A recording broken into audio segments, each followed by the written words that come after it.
Ya, Assalamualaikum warahmatullahi wabarakatuh. Apa kabarnya anak-anak hari ini? Waalaikumsalam warahmatullahi Waalaikumsalam. wabarakatuh. Baik, Oke, Bu. Baik, Bu. Baik. Alhamdulillah. Alhamdulillah, insya Allah kita hari ini diberi kesehatan oleh Allah Subhanahu wa Ta'ala dan selalu dilindungi oleh Allah Ta'ala, ya. Dan kalian selalu semangat untuk mengikuti setiap pembelajaran. Baiklah, karena ini sudah jam keempat, sebelumnya kalian sudah berdoa diawali tadi dan ada baiknya dengan pelajaran ini kita mengawali juga dengan basmalah. Bismillahirrahmanirrahim.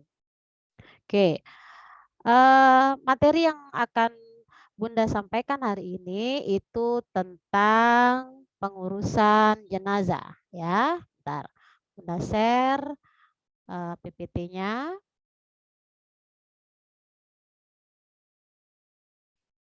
Oke, iya. Ini adalah bab 7 tentang pengurusan jenazah, ya.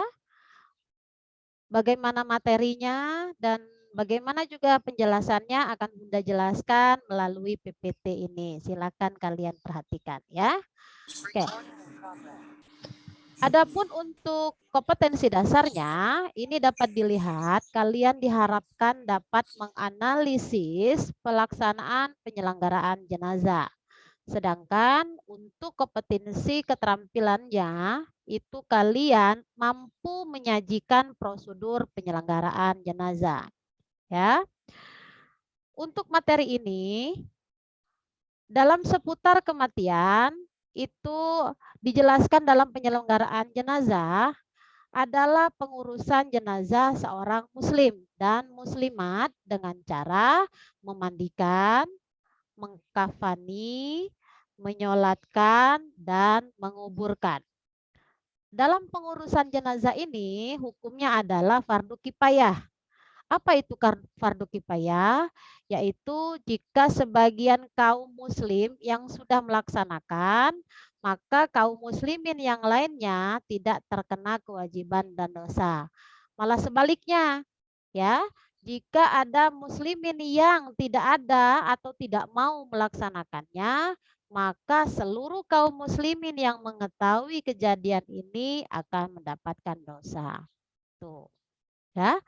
Nah, dalam seputar masalah kematian ini dijelaskan dalam firman Allah Subhanahu wa taala surat Quran surat Ali Imran ayat 185. Yuk, siapa yang mau baca? Ada yang mau baca? Revani? Ya? Ada lagi? Nadia? Esti? Atau Revalinda? Yuk, tolong dibaca. Coba Revalinda aja deh yang bacanya. Silakan Reva. Ya, Bu. A'udzu billahi minasyaitonir rajim. Bismillahirrahmanirrahim. Kullu nafsin za'iqatul maut wa innama tuwaffawna ujurakum yaumal qiyamah. Fama zuhziha anin nari wa udhilal jannata faqad faz. Wa mal hayatud dunya illa mata'ul ghurur. Sadaqallahul azim. Alhamdulillah sadaqallah. Ya. Jadi tiap-tiap yang bernyawa akan merasakan mati dan sesungguhnya ya pada hari kiamat sajalah disempurnakan pahalamu. Barang siapa dijauhkan dari neraka dan dimasukkan ke dalam surga, maka sungguh ia telah beruntung. Kehidupan dunia itu tidak lain hanyalah kesenangan yang memperdaya. Nah, sekarang dalam penyebabkan kematian itu berbeda-beda tergantung dari takdir Allah Subhanahu wa taala ya. Ada yang dikarenakan sakit, ada yang dikarenakan kecelakaan, ada juga yang meninggal memang sudah tua dan ada juga yang meninggal pada saat mau dilahirkan atau masih dalam kandungan ibunya. Allah Subhanahu wa taala melaknat atau murka terhadap umatnya yang mempercepat kematian. Dengan kata lain itu adalah bunuh diri, ya. Nah, dalam kesakitan atau penderitaan dalam perbuatan ini menunjukkan bahwa ia tidak percaya terhadap takdirnya Allah. Nah, syariat Islam ya sebagaimana mengajarkan bahwa setiap muslim pasti akan mengalami yang namanya kematian. Ya, kematian itu tidak pernah diketahui kapan waktunya, kapan tempatnya, tidak ada yang mengetahui. Ya, sebagai makhluk sebaik-baik ciptaan Allah Subhanahu wa taala dan ditempatkan pada derajat yang tinggi, Islam sangat menghormati seorang muslim yang telah meninggal dunia. Ya, itu. Oke. Nah, untuk materi kita yang pertama itu adalah memandikan jenazah. Nah, ini memandikan jenazah. Tata cara memandikan jenazah. Hukum dari memandikan jenazah sama ya. Dalam pengurusan jenazah itu hukumnya sama, yaitu fardu kifayah. Dalam memandikan jenazah itu dilihat ya, jenazah yang perlu diingat yang pertama adalah jenazah ditempatkan di tempat yang tertutup ya. Nah, kalau memandikannya jangan sampai terlihat orang banyak. Terus juga tubuh jenazah harus dibasahi, harus ditutupi dengan basahan, kain basahan. Terus membersihkan tubuh jenazah dari sisa-sisa kotoran yang menempel. Ya, memandikan jenazah dengan air minimal 3 kali siraman. Yang terakhir adalah mewudukan jenazah. Nah, yang perlu diingat lagi, dalam memandikan jenazah kita harus mencukupi keperluan mandinya ya. Seperti airnya harus cukup, ada sabun, air kapur baru, serta ada wangi-wangiannya. Dan tak lupa dalam memandikan jenazah harus menyiapkan semacam sarung tangan. Biasanya sarung tangan ini dibuat dari sisa kain kafan ya. Nah, untuk memandikan jenazah, kepala jenazah itu harus diletakkan lebih tinggi dari badannya. Jadi air itu tidak langsung mengenai kepalanya, ya. Nah, untuk seorang Bilal, Bilal itu adalah orang yang mengurusi jenazah, ya. Nah, Bilal itu biasanya diberikan tugas. Tugasnya membersihkan segala kotoran yang ada di tubuh jenazah. Ada yang keluarga yang mau, silakan keluarga yang melakukannya. Tapi kalau memang tidak ada keluarga yang tidak mau membersihkannya, maka tugas itu akan dilaksanakan oleh Bilal tersebut. Nah, Bilal biasanya memasukkan tangannya ke dalam sarung tangan tadi, itu dibasahi, lalu dimasukkan ke dalam mulutnya, mulut jenazah, ya, untuk dibersihkan giginya, dibersihkan lubang hidungnya, terus telinganya juga dibersihkan, lubang-lubangnya, bahkan lubang kemaluan juga itu dibersihkan dengan cara ditekan pelan-pelan perut jenazah agar kotoran yang tersisa di dalam perutnya itu semuanya terkeluarkan ya. Nah, apabila keluar dari jenazah itu najis ya, najis yang dikeluarkan itu setelah dimandikan, maka itu wajib dibuang dan dibersihkan dan dimandikan kembali. Tetapi kalau kotorannya itu keluar pada saat mau dibungkus dengan kain kafan, maka tidak perlu dimandikan kembali, tetapi dibersihkan saja. Untuk jenazah perempuan biasanya memiliki rambut agak panjang ya. Nah, rambut yang tergelung atau yang tersanggul atau terkepang itu harus dibuyarkan terlebih dahulu ya. Harus dibuka dulu, dibersihkan sama seperti kita berkeramas. Dibersihkan benar-benar, setelah bersih maka dikeringkan. Dan dikepang kembali, maksudnya itu digelung kembali untuk sementara sampai kita mau membungkus dengan kain kafan. Dalam penyiraman jenazah itu harus diawali atau dimulai dari sebelah kanan. ya. Jadi Bilal yang tugasnya memandikan mengharuskan membaca niat pada saat memandikan. Bagaimana niatnya? Nah, ini ada dua, karena jenazah itu ada jenazah laki-laki dan jenazah perempuan, jadi niatnya juga berbeda. Bagaimana? Untuk jenazah laki-laki, maka bacaannya adalah nawaitu husla lihazal mayyiti. Ya, untuk laki-laki sebutkan namanya lalu binnya siapa diakhiri dengan lillahi ta'ala. Sedangkan untuk jenazah perempuan niatnya adalah nawaitu huslan lihazihil mayyitati. Sebut namanya, bintinya siapa, diakhiri dengan lillahi ta'ala. Ah, itu ya. Lalu dilanjutkan dengan membersihkan atau menyirami tubuh jenazah dengan ke sebelah kirinya. Dibersihkan, lalu dibilas dengan air kapur barus dan juga air wewangian terakhirnya. Sebelum dikeringkan, Bilal atau pengurus jenazah itu harus meniatkan atau mewudukkan terlebih dahulu jenazah tersebut. Dengan niatnya, nawaitul wudu'a lihazal mayyiti. Untuk laki-laki sebut nama dan binnya siapa, diakhiri dengan lillahi ta'ala. Dan juga mayit perempuan diganti dengan nawaitul wudu'a lihazihil mayyitati, sebut namanya, lalu bintinya siapa, dan diakhiri dengan lillahi ta'ala. Kemudian jenazah dikeringkan ya. Lalu selesai mandi, sebelum dikafani itu diberi wangi-wangian terlebih dahulu. Nah, untuk yang selanjutnya adalah mengkafani jenazah ya.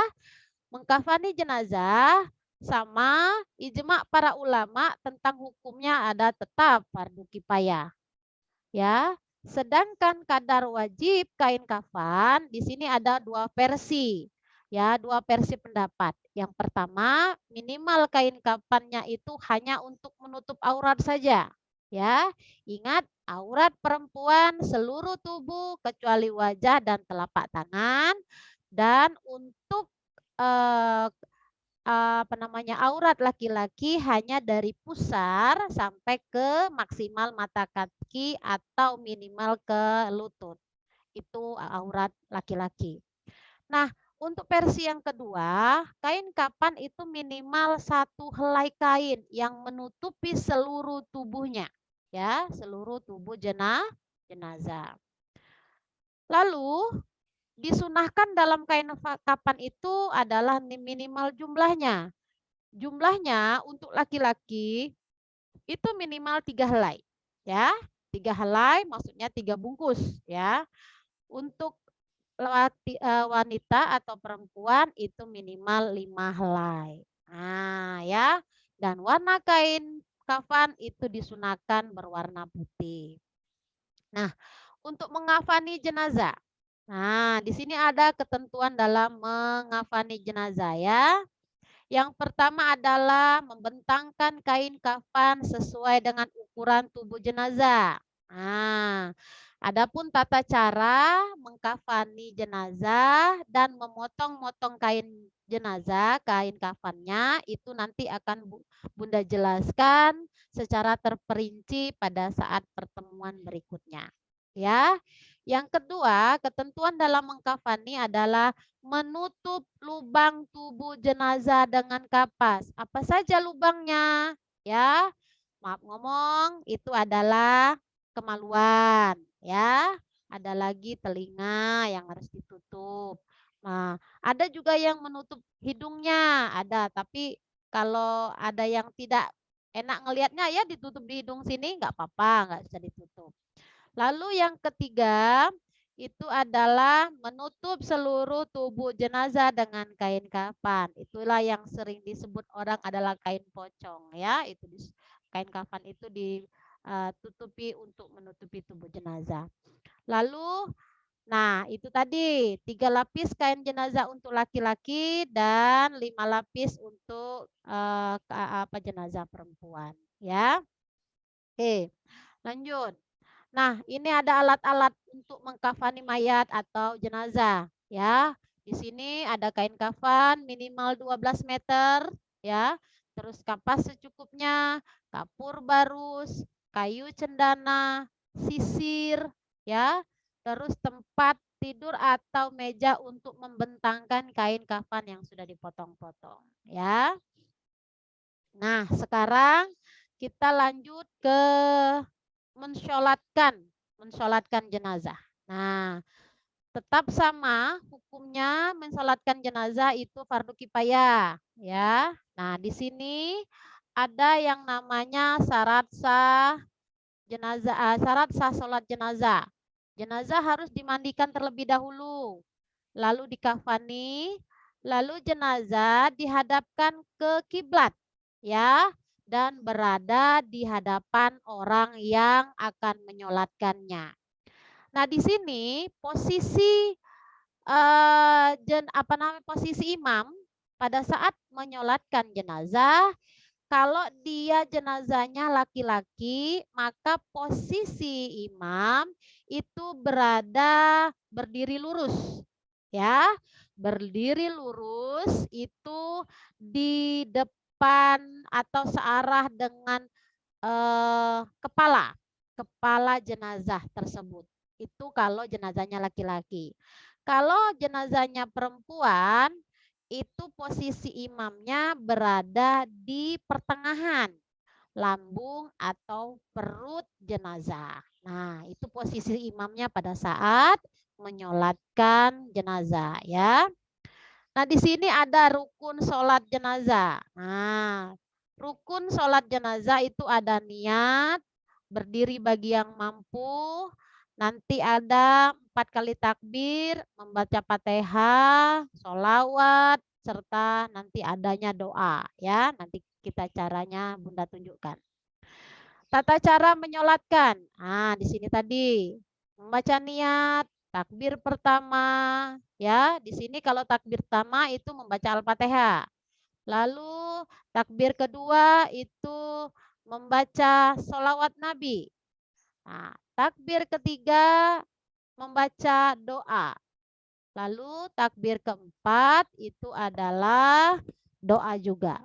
Nah, bagaimana caranya? Lihat di sini. Ini tata cara sholat jenazah. Takbir pertama, membaca niat. Niatnya apa? Nah, di sini ada bacanya, tetap dibedakan dengan jenazah laki-laki dan perempuan, ya, dibedakan.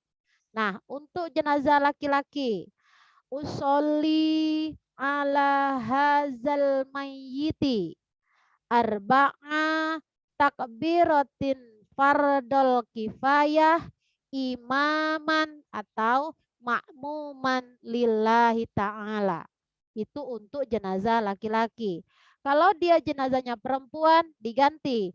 Usolli ala hazihil mayyitati arba'at takbiratin fardol kifayah imaman atau makmuman lillahi ta'ala. Nah, itu takbir pertama. Kemudian dilanjutkan dengan takbiratul ihram. Apa itu? Allahu Akbar. Nah, lalu membaca ta'awuz. Apa bacaan ta'awuz? A'udzu billahi minasyaitonir rajim. Kemudian dilanjutkan dengan membaca Al-Fatihah. Itu takbir pertama. Lanjut ke takbir kedua. Ya. Nah, takbir kedua itu membaca solawat. Nah, Allahumma sholli ala sayyidina Muhammad wa ala ali sayyidina Muhammad. Lanjut lagi, takbiratul ihram, Allahu Akbar. Lanjut ke takbir ketiga. Apa bacaannya? Yaitu doa jenazah.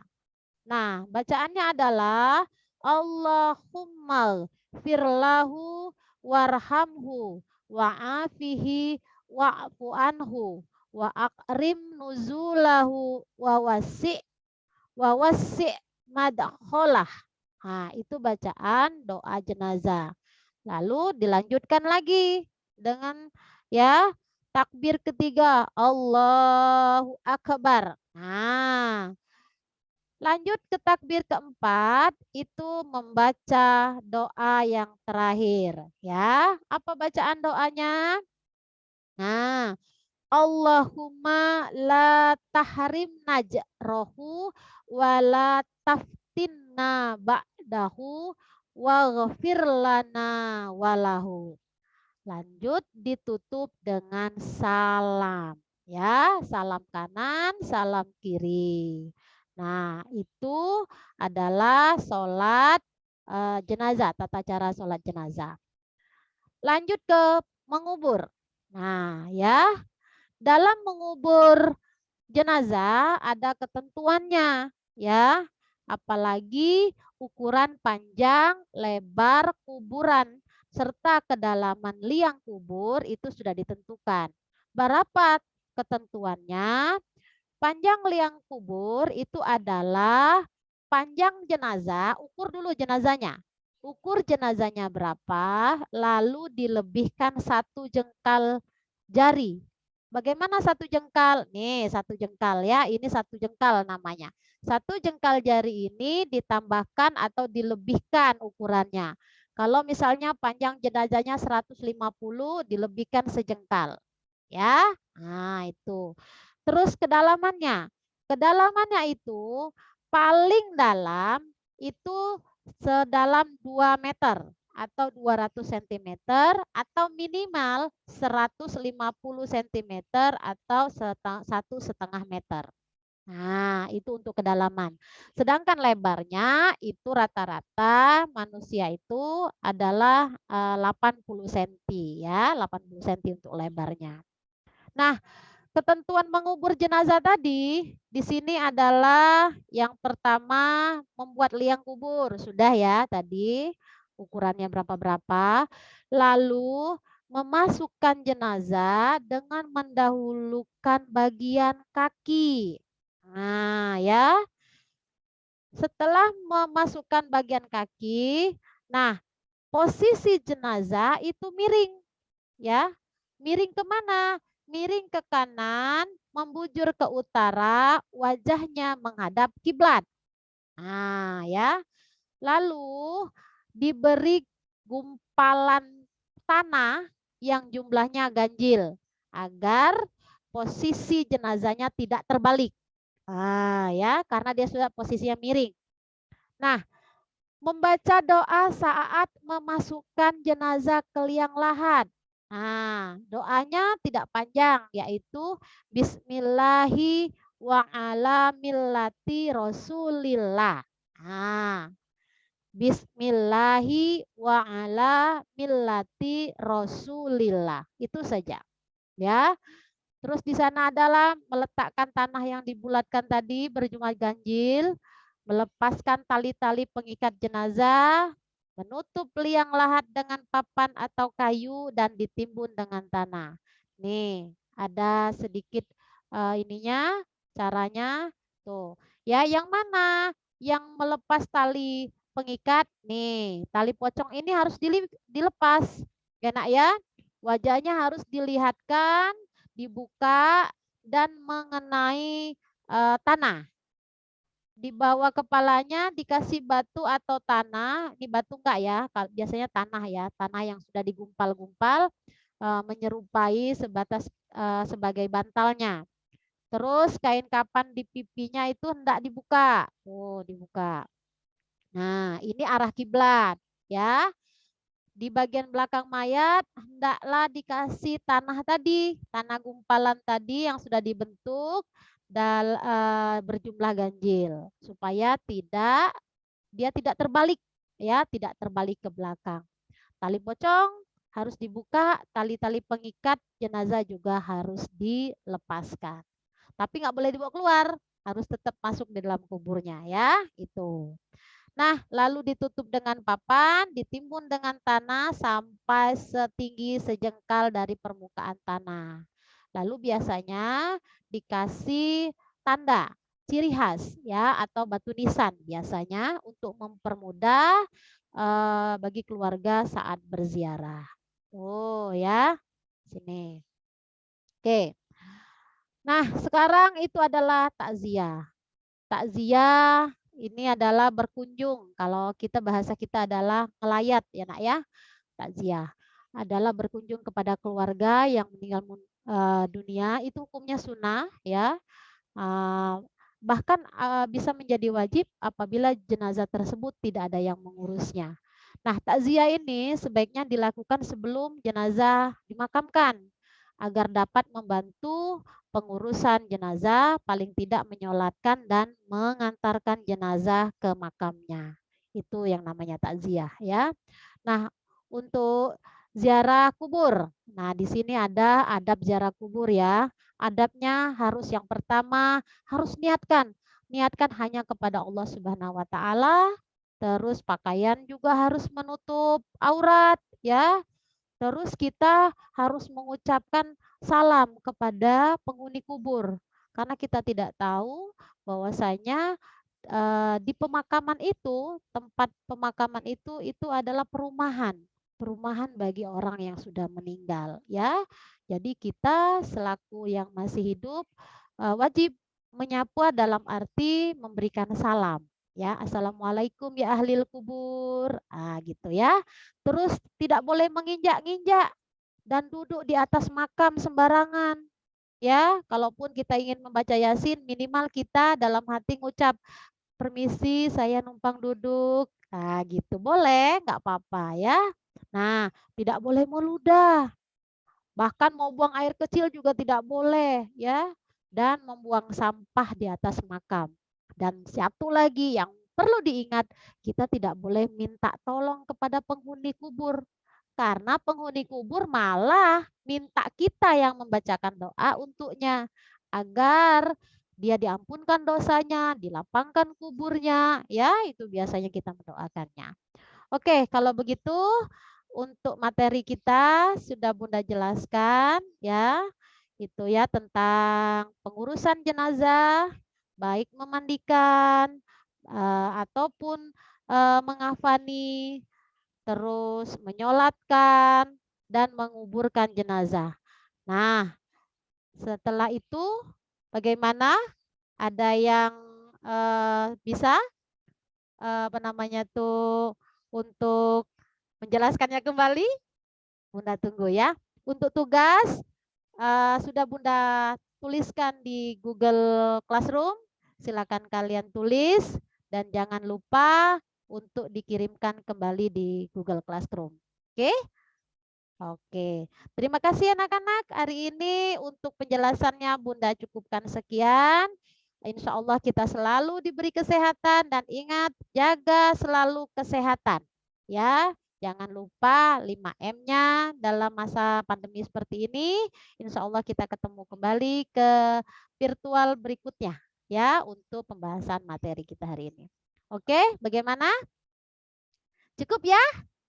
Semoga saja materi yang Bunda berikan dapat dipengerti oleh kalian semua. Baiklah, sampai di sini dulu perjumpaan kita. Bunda akhiri. Wassalamualaikum warahmatullahi wabarakatuh. Waalaikumsalam warahmatullahi wabarakatuh. Terima kasih anak-anak. Silakan live. Nanti ada pembelajaran berikutnya dari guru mapel yang lain ya. Assalamualaikum. Dah.